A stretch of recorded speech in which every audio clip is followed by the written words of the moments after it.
नमस्कार, स्वागत है आपका आपके अपने यूट्यूब चैनल करमीर में। आज हम चर्चा करेंगे डीलिस 01 पुस्तकालय डिप्लोमा का जो फर्स्ट पेपर होता है, उसके जो इम्पोर्टेंट क्वेश्चंस जो हर बार परीक्षा में आते हैं, उन्हीं के ऊपर हम चर्चा करेंगे।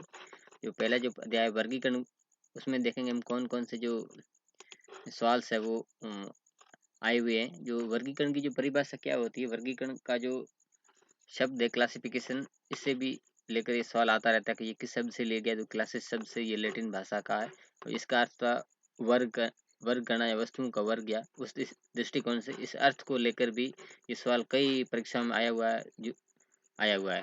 ज़्यादातर दिसंबर वाले बैच में आया हुआ है और जून 2020 में भी ये सवाल आ रखा। तो ये वर्गीकरण की परिभाषा और अर्थ बहुत ही महत्वपूर्ण है। तो इसमें जो वर्गीकरण है, जो सामान्य वर्ग या वस्तुओं के समूह से है, तो इसको भी आप एक बार देख लें। तो और ये जो वर्गीकरण है, जो वर्गों में विभाजित करने की प्रक्रिया को वर्गीकरण के नॉर्मल से दो लाइनों में काफ़ी है, लेकिन बहुत महत्व रखता है। अब इसको आप याद कर लें, ये बहुत सवाल कई बार आया। उसके बाद इसकी परिभाषा भी बहुत सामान्य अर्थ था, परिभाषा भी है। तो परिभाषा एक सामान्य अर्थों में और एक है पुस्तकालय वर्गीकरण के रूप में भी। तो इस परिभाषा में आप जो ये जो विद्वान दे, इनकी जो परिभाषा है आप कोई भी ले सकते हैं, किसी को भी रंगनाथ की ले सकते हैं, मार्गरेट मान की भी कोई भी परिभाषा आप याद कर सकते हैं। ये मार्गरेट मान ने कहा, पुस्तकों का वर्गीकरण वस्तुतः ज्ञान का वर्गीकरण है, जिसमें पुस्तकों का भौतिक स्वरूप के आधार पर समावेश किया जाता है।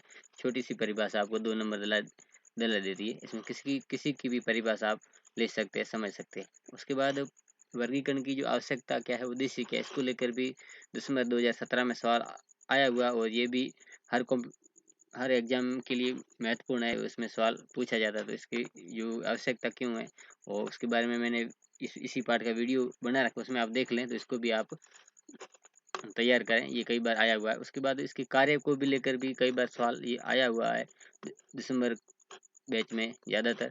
और इसमें भी क्या क्या कार्य है, जैसे इस अध्ययन सामग्री को सहायक अनुक्रम में व्यवस्थित करना है, उनको सबलता या दुर्बलता के रूप में, प्रभावकारी के रूप में, पुस्तक प्रदर्शन के रूप में।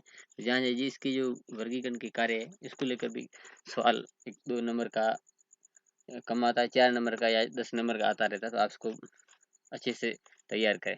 उसके बाद ये छोटे-छोटे जो है, ये सवाल 2 नंबर के बहुत मायने रखते हैं, इनको भी आप तैयार करें। ये सारे, ये पूरा पाठ मैंने पहले करवा रखा है, आप वीडियो में उसको गहराई से देख सकते हैं। ये सारे सवाल है। तो ये वर्गीकरण परिभाषित कीजिए, ये 4 नंबर का भी सवाल पहले आ रखा है।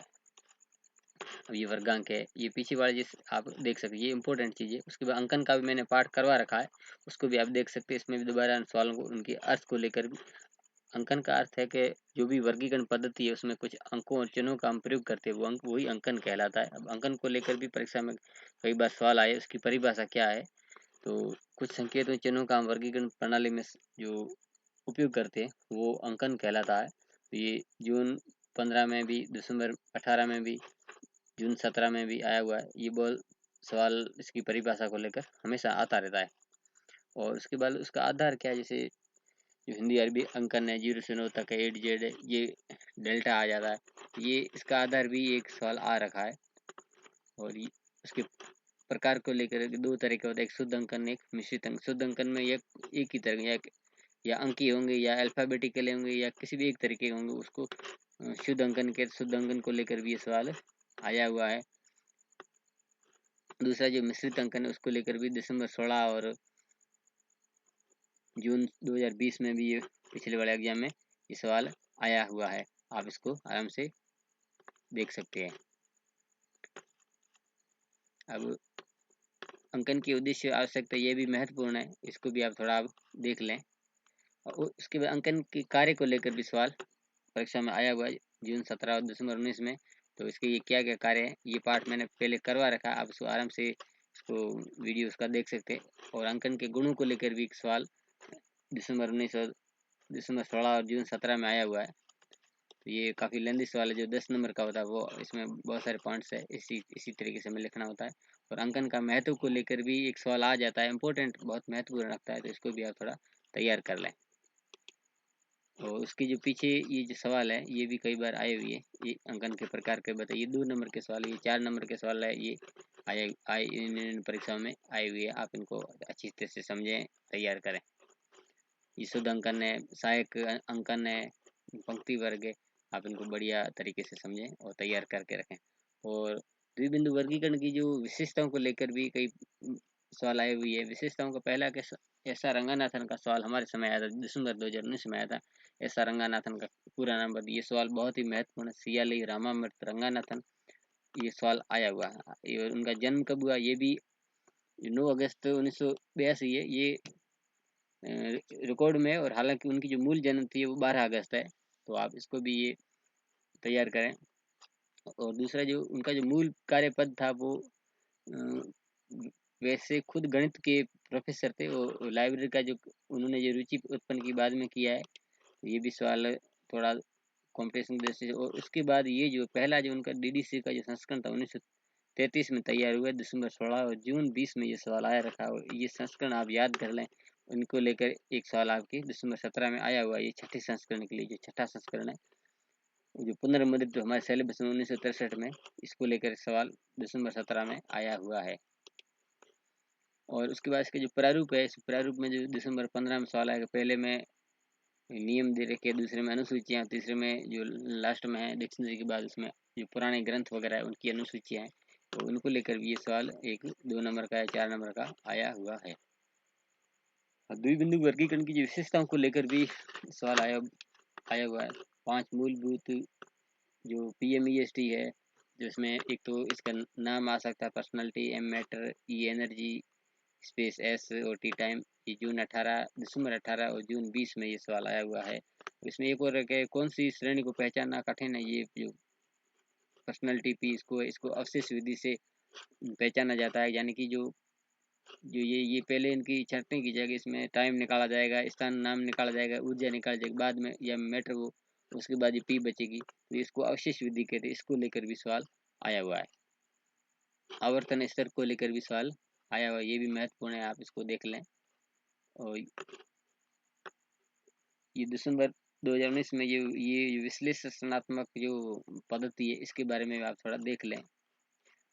तो आज हम थोड़ा जल्दी देखेंगे, क्योंकि मेन चीज़ें वही देखेंगे। स्मृति सहायक अंकन क्या होते हैं, ऐसे अंकन जो मिलते जुलते एक ही विचार के हो, वो उनको एक अंक प्रदान किया जाता है, उसको स्मृति सहायक। स्मृति का मतलब याद रखने योग्य, सिंपल सी भाषा में आप ले सकते। इसकी जो पाठ की जस्ट पीछे इसकी भी एक सरल परिभाषा दी हुई है। और विधियों के लेकर भी एक सवाल आया हुआ है। तो इसको आप देख सकते हैं, ये कौन कौन सी विधियां, इसमें ये भी पूछा जा सकता है, ये कौन कौन सी विधियां हैं, जैसे कालक्रम विधि, भौगोलिक विधि, विषय विधि, वर्णक्रम विधि। तो ये आराम से इतने नाम लिख के आपको 2 अंक आराम से मिल सकते हैं। विषय विधि है, इसके बारे में भी आपको 2 नंबर का सवाल पूछा जाएगा, यानी 2 विषयों को आपस में 2 विषयों की जो एकल संख्या प्राप्त कर ली जाती है, तो उसे वो विषय विधि कहते हैं। तो इस तरीके से ये सवाल काफ़ी आ रहे हैं। दशा संबंध को लेकर भी ये अभी जून 2020 में भी ये सवाल आया हुआ है, दशा संबंध का। मैं थोड़ा लिखना भूल गया हूँ। ये जून 2018 और जून 2020 में ये सवाल आया हुआ है। ये कितने प्रकार के होते हैं, इसको लेकर मैंने एक वीडियो पहले पूरा दशा संबंध का ही इसमें अपलोड किया हुआ, आप उसको भी देख सकते हो। और कम समय होता, आप यहाँ से भी इसको थोड़ा बहुत देख सकते हो। आगे चलते हैं। इसमें जो सामान्य एकल होते हैं, उन एकल को लेकर भी एक सवाल आया हुआ है। सामान्य एकल को लेकर बड़ा सवाल जो दिसंबर 15 में, और छोटा सवाल दिसंबर 16 में ये आया हुआ है। और ये दशा संबंध जून 20 में भी आया है। आगे चलते हैं हम। जो डीडीसी की विशेषताओं को लेकर भी सवाल आता रहता है। विशेषता का एक, डीडीसी के जनक कौन थे, तो मेलविल ड्यूई कहते हैं। और उसका पूरा नाम पूछा जाता है, मेलविल लुइस कोसुत ड्यूई, इसका उनका पूरा नाम है। ये कई बार परीक्षा में पूछा जाता है, और ये भी आप याद करें। और उसके बाद इन जो डीडीसी का जो पहला संस्करण था वो 1876 में प्रकाशित हुआ था। ये दिसंबर 17, दिसंबर 18 में आ चुका है। और आने वाले परीक्षा में आपको भी इसका सामना करना पड़ सकता है। हमारे जैसे एडिशन में जो चल रहा है 19वां संस्करण है, ये 1979 दिसंबर 18 में ये सवाल आया था। ये 3 खंडों में, पहला खंड इंट्रोडक्शन एंड टेबल्स, द्वितीय शेड्यूल और तीसरा रिलेटिव इंडेक्स किया हुआ। और उसके बाद 22वां 23वां संस्करण 4 खंडों में आया हुआ। लेकिन हमारे सिलेबस 19वां संस्करण है, तो इसको लेकर भी ये सवाल महत्व रखता है। और ये जो 19वां संस्करण 3 भागों में, पहली भूमिका, दूसरा अनुसूचियाँ, तीसरा रिलेटिव इंडेक्स, तो ये सवाल आया हुआ है दिसंबर 17 दिसंबर 18 में। आप इसको तैयार करें। और इसकी अंदर 7 सारणियाँ हैं। 2019 में इसका सवाल आया था। मानक श्रेणी, मानक विभाजन, भौगोलिक उप विभाजन, साहित्यिक उपविभाजन, भाषा उप विभाजन, प्रजातीय, भाषाई समूह, भाषाएं और व्यक्ति, तो इनको लेकर भी सवाल आया हुआ। और ये ज्ञान जगत को डीडीसी में जनरलिया के लिए ये इस तरह से ये 10 वर्गों में जो बांटा गया है, ये इसको लेकर भी सवाल आ जाता कई बार। ये भी एक महत्वपूर्ण है। उसके बाद ये जो विशेषताओं को लेकर भी एक बड़ा सवाल 4 नंबर का या 10 नंबर का, ये दिसंबर जून 17 में आया हुआ है। इसको आप थोड़ा अच्छे से समझें। आज हम यही जो इम्पोर्टेंट क्वेश्चंस के ऊपर ही नज़र डालेंगे, ज़्यादा डीपली नहीं जाएंगे, क्योंकि डीपली के लिए काफ़ी समय चाहिए, उतना समय हमारे पास है नहीं। बस आप इसमें ये पढ़ सकते हैं। अगर कोई चीज़ समझ नहीं आ रही, आप कमेंट कर सकते हैं वीडियो में, मैं उसका थोड़ा एक्सप्लेनेशन दे दूंगा। उसकी कुछ कमियां हैं, वो भी कमियों को लेकर भी, विशेषताओं को लेकर एक सवाल हमने देख लिया था। कमियों को लेकर भी जून 15 दिसंबर 17 और जून 18 में सवाल आ रखा है। इसका आधार संकुचित होता है, अंकों का असमान वितरण होता है, और कुछ विषयों का व्यवस्थापन भी दोषपूर्ण है, इस तरीके से कुछ है। तो ये इस तरीके से ये पाठ है। और इसमें ये सवाल जो महत्वपूर्ण 2-2 नंबर के है कि पहला संस्करण कब आया, 19वें संस्करण में कौन कौन से खंड थे, सारणियाँ जो भौगोलिक विभाजन है वो है, और च्युतवर्णी पद्धति का नाम डीडीसी है, 15वां संस्करण कितने में था। तो ये आप तैयार करें, ये सवाल महत्वपूर्ण है। और सीमाओं के भी बारे में सवाल आया हुआ है, और ये वर्गीक जो डीडीसी की मुख्य विशेषताएं और प्रारूप को लेकर भी सवाल आया हुआ है।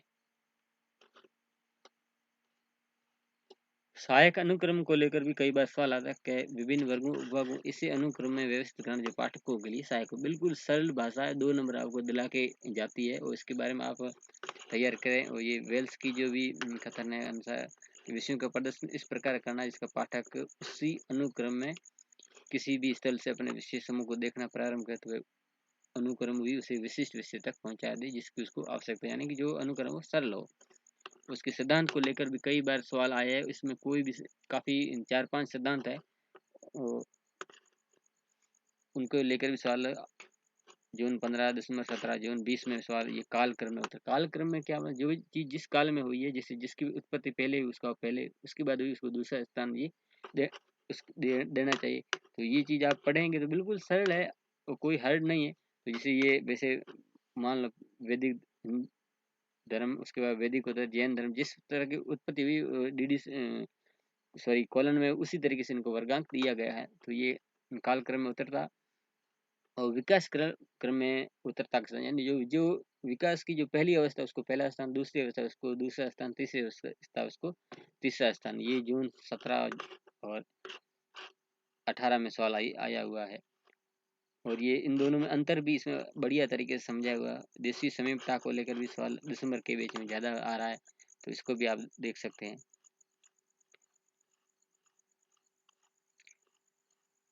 और मात्रा और परिणाम का भी सिद्धांत महत्वपूर्ण, इसको भी आप कम ना समझें, ये भी अच्छा है। जटिलता का ये भी है। साहित्यिक मांग का भी सिद्धांत है। ये वर्णानुक्रम का ये बहुत इंपॉर्टेंट है, ये इसका सवाल आ रखा है। जो वर्ण विधि होती है, जैसे मान लो किसी का हमें वर्गांक नहीं मिल, जैसे चाय का मिल गया, उसमें ब्राउन चाय, लिल्टन चाय, साइकिल का ही वर्गांक उसके में जैसे एटलस ए लगा दिया, हीरो साइकिल एच लगा दिया, तो वर्ण विधि होती है, उसका जो पहला अक्षर लिया जाता है। तो ये भी काफ़ी महत्वपूर्ण सवाल है। और यहाँ पे ये जो टिक मार्क किए हुए ये सवाल आप सारे आप इसको तैयार करें, बहुत ही अच्छे और महत्वपूर्ण सवाल है, और परीक्षा में हर बार आते हैं। और कॉलन की विशेषताओं को लेकर भी कई सवाल आए हुए हैं, और ये चीज़ें आप देख सकते हैं उनकी जो क्या आइडियोलॉजी थी। ये जून 18-19 में सवाल आ रखा है। और इसमें ये सवाल आता है कि पी पक्ष का कौन सा चिन्ह है, या 5 उसकी जो मूलभूत श्रेणी बताई, या उनके किसी का भी चिन्ह पूछ सकता है। तो ये चिन्ह भी आप याद करें, और ये याद करें PMEST है। तो पी के लिए कोमा, एम के लिए सेमी कोलन, एनर्जी के लिए कोलन, और स्थान के लिए डॉट, और टी के लिए जो सिंगल इन्वर्टेड कोमा है, ये आप देख सकते हैं। और उसके बाद किसी एक मूलभूत श्रेणी के बारे में आपको पूछा जा सकता है कि पदार्थ के में क्या होता है, एनर्जी में क्या होता है, तो 2 लाइनक 4 लाइनक जो भी है, जितने शब्द मांगे आप उसको लिख सकते हैं। आवर्तन और स्तर को लेकर भी सवाल आया हुआ है, व्यक्तित्व का स्तर के होता है, सारी चीजें।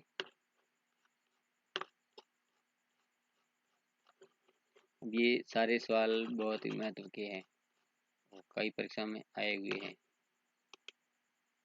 और दोनों में जो विधियां होती है डीडीसी और कोलन, उनको लेकर भी सवाल आया है। इन विधियों के लाभ क्या है, उनके लेकर भी सवाल आया हुआ है। आप देख, और ये विषय विधि है, विषय विधि को लेकर भी सवाल जून 18 में आया हुआ है।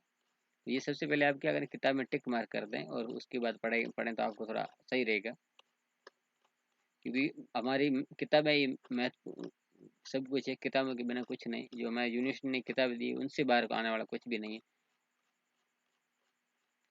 अब वर्गीकरण सोपान को लेकर भी सवाल आए हुए हैं। अब ये इसकी जो 9 पॉइंट्स है, अपरिष्कृत, अभिव्यंजक वगैरह, इस तरीके से ये इसके बारे में पूछा गया सवाल।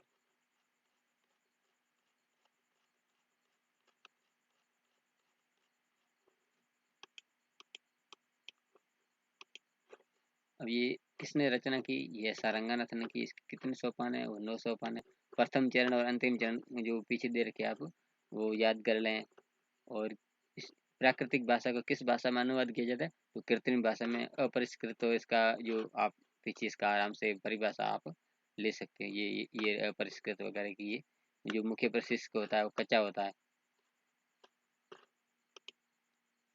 पुस्तकालय सूची, सूची क्या होता है, हम कोई भी सामान की लिस्ट है, अगर कोई एक सूची बनाते, उस सूची उसी सूची कुछ बेसिक मानकर हम समझेंगे तो समझ में बढ़िया आएगा। कि मान लो पुस्तकालय में जो भी सूची हो, ये चाहे किताबों की सूची हो, चाहे सारे लेखकों की सूची हो, तो वो सूची पुस्तकालय सूची कहलाती है। अब इस सूची करण को लेकर क्या क्या सवाल आए, जैसे कैटलॉग शब्द, इसकी जो उत्पत्ति है काटा प्लस लोगो से हुई, एक ये महत्वपूर्ण है कि किस शब्द से हुई है। दूसरा काटा का और इनका अर्थ क्या है, काटा का मतलब अनुसार और लोगोस का मतलब क्रम, यानी क्रम के अनुसार, तर्क संगत से जिनका अर्थ होता है, या तर्क संगत के अनुसार या विवेक के अनुसार। कैटलॉग से अभिप्राय उस वस्तु से जिसमें विवेक बुद्धि के क्रम के अनुसार सूचना का विन्यास किया। हिंदी में सूची शब्द आंग्ल भाषा के कैटलॉग शब्द के स्थान पर प्रयुक्त किया गया। अब एक और सवाल आता है कि इनको एक नेत्रों की संज्ञा दी गई, क्यों दी गई, 2 नंबर का सवाल आता है। तो इसलिए दी गई, जिस प्रकार हमारे जो नेत्रों से क्या करते हैं, संसार का अवलोकन करते हैं, तो उसी प्रकार सूची के माध्यम से पुस्तकालय में संग्रहित पाठ्य सामग्री का अवलोकन करते हैं। ये भी 2 नंबर का सवाल कई बार आया हुआ है।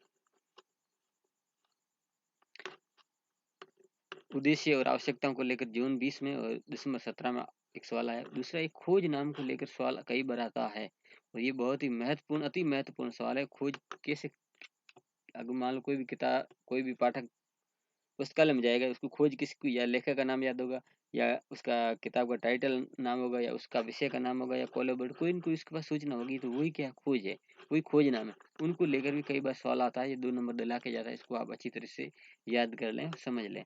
और दूसरा, भाई सूचीकरण का जो जनक है, सीए कटर को कहा गया है, और उसका पूरा नाम है चार्ल्स एम ए कटर। ये भी सवाल कई बार पूछा गया है, दिसंबर 15 में, दिसंबर 16 में, दिसंबर 19 में, बहुत महत्वपूर्ण है। और उन्होंने एक किताब लिखी जिसका नाम भी पूछा गया है, रूल्स फॉर डिक्शनरी कैटलॉग, कई बार पूछा गया। उसके उद्देश्य क्या, वो भी पूछा गया। ये उद्देश्य क्या क्या, अगर मान लो उसका ग्रंथ का नाम पता हो, लेखक का नाम पता हो, तो उसमें चीजें ये सारी खोज सकते हैं। ये बहुत ही महत्वपूर्ण सवाल है। वो उसके बाद रंगानाथन जी ने भी इसके बारे में लिखा है। उद्देश्य ये आप देख सकते हो। उसके बाद एक जो किताब लिखी है, 5 लॉज ऑफ लाइब्रेरी, यानी पुस्तकालय विज्ञान के 5 नियम। तो इसको भी आप बढ़िया तरीके से समझ याद करें। ये जून 2018 में भी उद्देश्य को लेकर दिसंबर 18 में सवाल आया हुआ है। और सूची के कार्य को लेकर भी दिसंबर 18 में सवाल, सॉरी, दिसंबर 17 में आ रखा है। तो ये भी सवाल महत्वपूर्ण। इसमें एक और है, 1961 में एक सम्मेलन हुआ है इस सूचीकरण को लेकर, ICCP यानी international conference on cataloguing principles. इसकी फुल फॉर्म कई बार आई हुई है, तो इसको भी आप याद करें। यहाँ से 1-2 सवाल बन जाते हैं, और उसमें संबंध को लेकर भी एक सवाल बन जाता है, तो इसको भी तैयार करें। उसके बाद दोनों में के डिफरेंस को लेकर दिसंबर 16, जून 20 में सवाल आया हुआ है।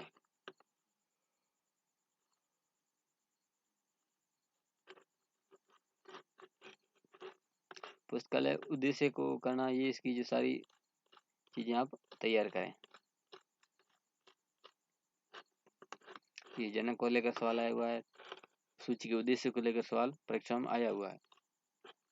ये इसके लेखक कौन है, ये आया हुआ है। इसका पूरा नाम आया हुआ है, ये आया हुआ है, ये भी आया हुआ। बहुत ही महत्वपूर्ण सवाल है। ये खोजना मैंने पहले बताया, दिसंबर 15 और 17 में 2 सवाल आया हुआ है। ये कोलैबोरेटर क्या, जो सहायक होते हैं जैसे अनुवादक वगैरह वगैरह, वो उनको कहते हैं। इसको लेकर भी सवाल आया हुआ है। और बाह्य रूप को लेकर भी सवाल आया हुआ है।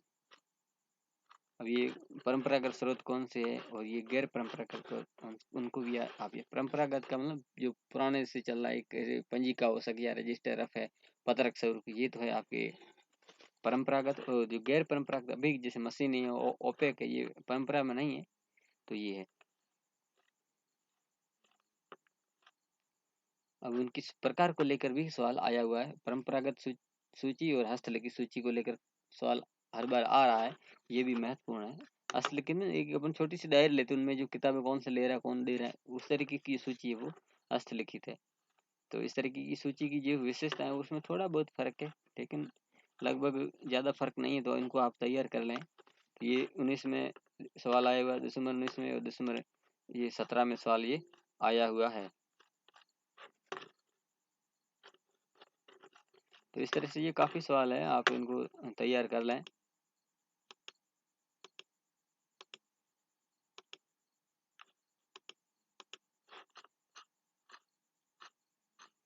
और ये ओपेक को लेकर भी एक सवाल आया हुआ है।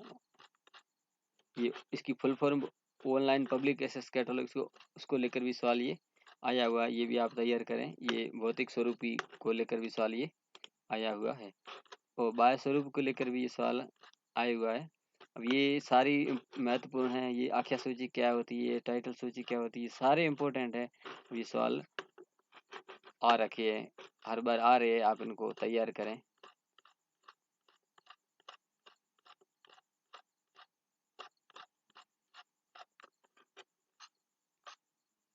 ये गुण दोष को लेकर भी सवाल आया हुआ है आपके।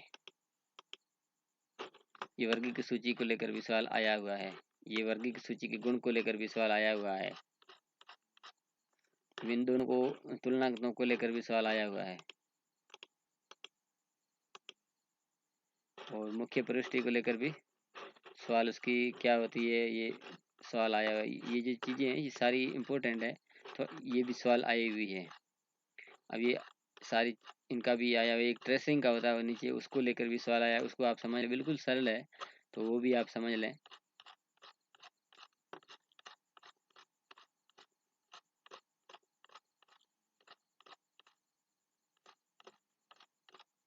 ये ट्रेसिंग को लेकर सवाल जून 20 में भी आया हुआ है, अभी ताज़ा ही, तो आप इसको तैयार कर लें। ये अच्छा सवाल है, इंपॉर्टेंट है, आपके लिए महत्वपूर्ण है। वो सहायक एंट्रियाँ, जो उसके बाद जो एंट्रियाँ होती है वो सहायक है। सहायक जिस लेखक की एंट्रियाँ हैं, हर किताब की अलग अलग एंट्रियाँ, वर्ग निर्देशीय एंट्रियाँ हैं, ये सारी इनको लेकर भी सवाल आया हुआ है। ये वर्ग निर्देशीय एंट्रियाँ, इसको आप थोड़ा तवज्जो दें।